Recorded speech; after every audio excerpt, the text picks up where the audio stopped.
자, 선사시대에 살았던 호모 에렉투스, 네안데르탈렌시스, 그리고 지금 우리가 속하는 호모 사피엔스, 이들은 무엇을 먹고 살았을까? 한번 생각해 봅시다. 아마도 야생동물을 사냥해서 먹지 않았을까요? 그리고 야생식물을 채취해서 그런 것들을 먹으면서 삶을 영위했을 것 같습니다. 사냥과 채집, 이것이 선사시대의 주된 식생활이었을 겁니다. 먹고 사는 문제에 직면한 선사시대의 사냥꾼들은 우리가 지금 상상하는 것보다 훨씬 더 능숙하고 지능적인 사냥 솜씨를 가지고 있었을지도 모릅니다. 그러면 어떻게 사냥을 했을까?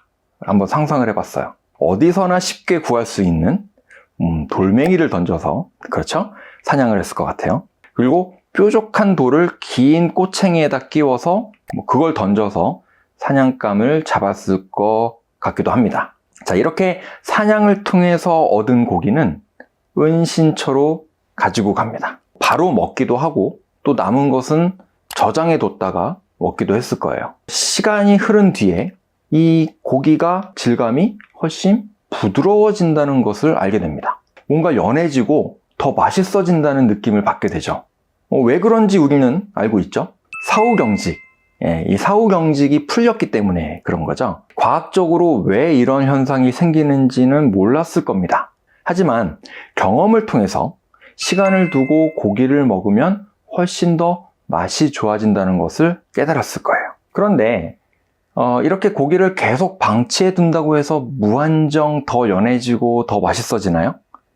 어느 정도 일정 시간까지는 그렇게 되지만 이후부터는 그게 아니죠. 계속해서 시간이 흐르면 고기의 표면 색깔이 변하고 이상한 냄새가 나기 시작했을 겁니다. 자, 선사시대 사람들은 고기에서 나는 이런 냄새에 그닥 민감하게 반응하지는 않았을 것 같아요. 그런데 이렇게 불쾌한 냄새가 나면서 부패한 고기를 먹은 가족이 시름시름 앓다가 심지어 사망을 하기도 했을 거예요. 이 썩은 냄새가 나는 고기를 먹으면 아플 수도 있고 잘못하면 죽을 수도 있다는 것을 이 경험을 통해서 깨닫게 된 거죠. 일종의 식생활 규칙이 생겼을 겁니다. 어떻게 하면 그럼 이 고기에서 썩은 냄새가 나지 않도록 할 수 있을까? 그 근본적인 원인에 대한 질문을 던졌겠죠. 그렇게 고민을 하던 어느 날, 아주 기온이 많이 떨어진 추운 날에 고기가 자연스럽게 냉각이 된 거죠. 자, 평상시 같으면 고기에서 냄새가 나야 하는데 희한하게 이 기온이 떨어져서 냉각이 된 고기에서는 시간이 많이 지났는데도 냄새가 나지 않는 거예요. 이렇게 냉각된 고기는 냄새나는 상황이 늦춰질 수 있다는 것을 깨닫게 된 거죠. 그뿐만이 아니죠. 건조한 바람에 이 말린 고기도 오래 보관이 가능하다는 것을 경험을 통해서 깨달았을 거예요. 이런 방법들을 우리는 저장법이라고 부르죠. 남자들이 사냥을 하러 나간 사이에 그러면 여자들은 무엇을 했을까요? 여자들은 채집을 했습니다. 사냥을 나간 남자들이 항상 사냥에 성공해서 이 고기를 들고 돌아온 건 아니었을 거예요. 오히려 사냥에 실패한 적이 더 많았을 겁니다. 사냥에 실패를 하고 빈손으로 돌아오게 되면 집에 먹을 게 없잖아요. 그럴 때를 대비해서 여자들은 열심히 채집을 했던 거죠. 나무에 달린 과일은 기본이었고요. 땅 속에 파묻혀 있는 뿌리채소, 땅 위에 자라난 녹색 채소, 그늘에 피어있는 버섯류, 그뿐만이 아니죠. 곤충도 이 채집 대상이었을 거예요. 이 곤충을 한번 보시면요, 겉이 딱딱한 키틴질로 덮여 있거든요. 선사시대의 인류는 이 곤충을 씹으면서 바삭한 느낌을 즐겼을지도 모르겠습니다. 진화심리학자들은 오늘날 우리가 이 바삭한 음식을 좋아하고 또 이 소리에 반응하는 이유가 선사시대 인류의 식습관 때문이라고 주장을 합니다. 일리가 전혀 없는 건 아니죠. 곤충을 씹으면서 느꼈던 그 바삭함이 선사시대 인류의 그 유전자에 기록이 되어서 오늘날 우리한테 전해졌을 것이다. 이렇게 이제 주장을 하는 것이죠.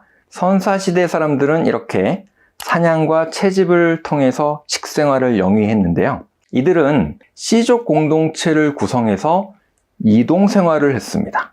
이들의 이동생활에 영향을 준 것은 계절의 변화였어요. 자, 계절이 변하면 먹을 수 있는 그 식물을 찾아서 동물들이 이동을 합니다. 동물들이 이동을 하면 이동하는 동물을 쫓아서 또 사람도 이동을 했던 거죠. 자신의 터전 내에서 좀 더 쉽게 사냥을 하고 풍부한 먹거리를 채집할 수 있는 방향으로 이동을 했다고 볼 수 있겠죠. 이 자신의 세력권을 벗어나서 아예 새로운 땅으로 이주하려는 그런 무리도 나타났는데요. 정든 고향을 떠나서 새로운 땅을 찾아 나서는 이유가 뭐였을까요? 빙하기 같은 자연재해 때문에 살기 어려워져서 떠났을 수도 있고요. 다른 공동체와의 다툼으로 인해서 쫓겨났을 수도 있겠죠. 공동체의 인구가 증가하면서 식량이 부족해져서 식량을 찾아 떠났을 수도 있을 겁니다. 그렇게 떠난 인류의 조상은 이 지구 구석구석으로 퍼져나가게 됩니다. 그런데 늘상 이렇게 이동만 한 것은 아니었어요. 식량이 풍부한 경우에는 그곳에 정착을 하기도 했는데요. 인류 최초의 정착 생활은 이 식량이 풍부한 바닷가 근처라든지 혹은 강 주변에서 주로 이루어졌습니다. 그러면 정착 생활을 했던 이 호모사피엔스의 식생활에 대해서 한번 살펴보도록 하겠습니다. 호모사피엔스의 식생활의 키워드는 융통성입니다. 이 선사시대 인류의 식생활은 사냥과 채집이었어요. 근데 이 사냥과 채집을 융통성 있게 하는 거예요. 사냥도 하고 또 채집도 하고, 그냥 그때그때 먹고 살아야 하니까, 생존해야 하니까 그냥 닥치는 대로 먹었다는 거예요. 그러면서 자신들만의 노하우를 쌓기 시작합니다. 생존을 위한 지식을 쌓기 시작한 거예요. 일종의 생존 전략인 거죠. 자, 여러분 생각해 보세요. 생존을 위해서 식량을 찾는 일을 효율적으로 잘 하려면 뭐가 필요합니까? 바로 정보가 필요하죠. 정보. 어떤 식물이 언제 잘 자라고 또 언제 가장 먹기 좋은지, 식물의 성장 패턴이라든지 효능에 관한 정보, 그리고 어떤 동물이 언제 어디에 주로 출몰하는지, 그 동물의 습성에 대한 정보, 어떤 식품이 영양가가 많고 또 어떤 것은 먹으면 탈이 나는지, 그 식품과 건강에 대한 정보, 또 계절이 어떻게 흐르는지, 폭풍우가 오기 전에는 어떤 징후가 나타나는지, 이렇게 계절과 기후 변화에 대한 정보도 알 필요가 있었겠죠. 오늘날 이 현대인이 가지고 있는 지식과 정보가 고대인의 지식과 정보보다 훨씬 큰 건 사실입니다.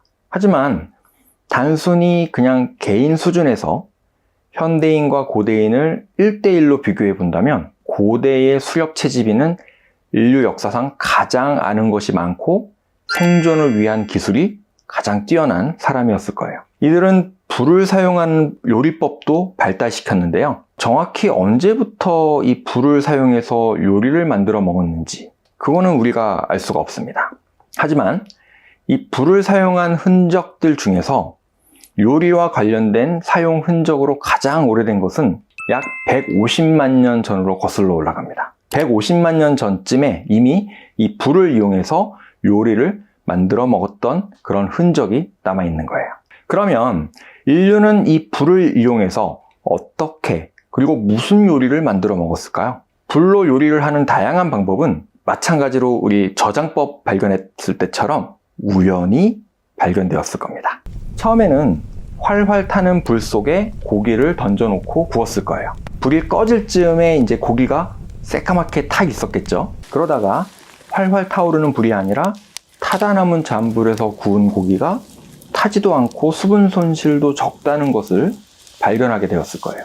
그 다음 단계로 추측할 수 있는 것은 불 위에 납작한 돌을 올려놓고 위에서 단단한 식물이나 고기를 구웠을 때 맛도 좋아지고 부드러워진다는 것을 알게 되었을 겁니다. 그 다음엔 어떤 변화가 일어났을까요? 흙으로 빚은 이런 토기를 요리에 사용하게 됩니다. 이렇게 흙으로 빚은 토기는 어떻게 만들어지게 되었을까요? 여러 가지 주장이 있습니다만 그 중에서 가장 그럴듯한 주장은 어느 날 우연히 진흙이 잔뜩 묻은 돼지를 무심코 그냥 불에 구웠다고 해요. 깨끗한 상태의 돼지를 구웠을 때보다 진흙이 묻어있는 상태로 구웠을 때 훨씬 수분이 많이 남아서 겉바속촉으로 아주 맛있게 구워진 것을 발견하게 된 거죠. 그리고 그 원인이 바로 돼지에 묻어있던 진흙 때문이었다는 것도 알게 됩니다. 그래서 이때부터 일부러 진흙을 넓게 펼쳐서 거기에다가 고기를 넣고 감싸서 구워 먹었던 거예요.